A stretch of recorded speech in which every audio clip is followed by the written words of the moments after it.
There are a couple of ways that I can turn a decimal into a percent, and any of the ways is correct. But once you understand why it's happening, I do want to show you a shortcut. However, I don't want you to do the shortcut until you understand why that happens. So the first one I'm going to show you is by turning the decimal into a fraction. So here I'll go 2, break it apart, and the 0.5, that's my fraction part. So 5 ends up in the tenths place. So it's 2 and 5/10.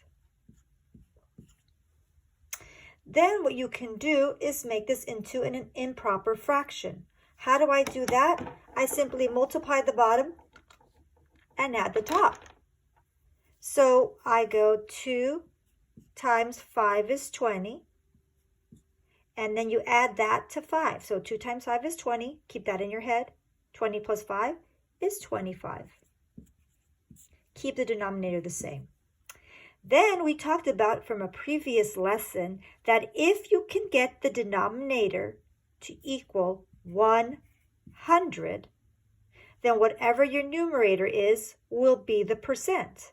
So all I do is ask myself, what factor times 10 gives me 100?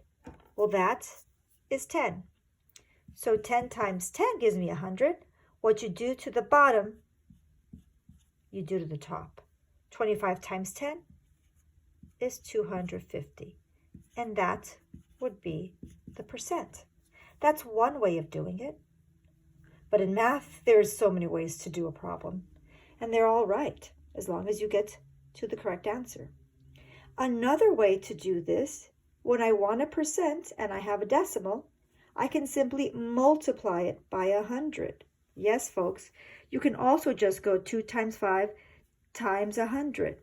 I like to put the one with the most digits on the top. That's the most pleasing to me. So I'll do it like this. Now I go ahead and I multiply. 5 times 0 is 0. 5 times 0 is 0. 5 times 1 is 5. Put a 0, move over. And you move over like that. 2 times 0 is 0. 2 times 0 is 0. 2 times 1 is 2. Add it all up.